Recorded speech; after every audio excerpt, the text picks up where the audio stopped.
Les bases sont toujours là, c'est ça qui est génial en fait.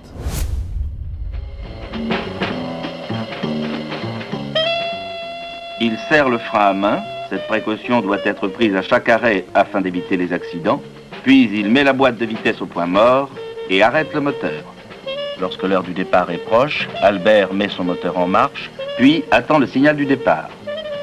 Il met son clignotant, regarde dans son rétroviseur de gauche s'il n'y a aucun obstacle, puis il démarre. Sacrée évolution, aujourd'hui tout est automatique. On a gagné tellement en confort de conduite, ça m'a surpris qu'ils mettent le frein à main à chaque fois. La sécurité, le pied devant la pédale, de frein, on l'enseigne toujours. C'est ce qu'on appelle les 4 niveaux de la conduite défensive. Albert commence son parcours dans de bonnes conditions.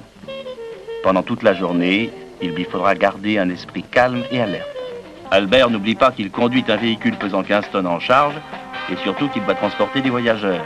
Qui s'appelait les SC10, qui ont roulé jusqu'en 1998, que j'ai bien connu dans ma jeunesse, qui était très agréable à conduire. J'ai eu la chance de conduire le SC10, je suis un peu nostalgique de ça. Par contre, voilà, au niveau des conforts, c'est pas trop ça. On conduisait, le moteur était en dessous, en été il faisait chaud, on avait du bruit. Franchement, j'aimerais bien un jour aller voir ou conduire ce type de bus.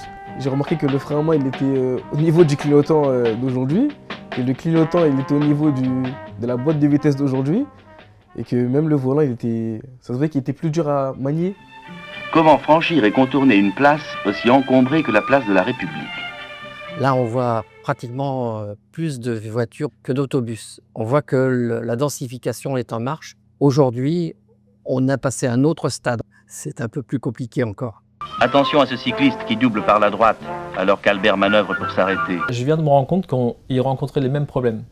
J'ai vu un cycliste qui doublait par la droite un autobus, les piétons qui traversent n'importe comment, sans faire attention. J'ai vu qu'après on commence à instaurer les sites propres, couleurs de bus, donc ce qui permet de gagner du temps et ce qui est bien aussi pour les clients. Donc c'est ça que recherche quand on prend tous le transport en commun, c'est que ça aille vite et que ce soit efficace, confortable et sécuritaire.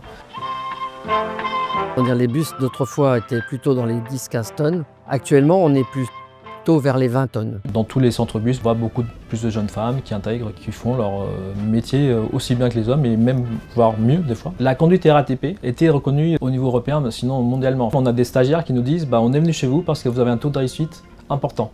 Et ça, c'est une marque de fabrique de la RATP du NEF. La vie d'avant m'a appris beaucoup de choses par rapport à la vie d'avant.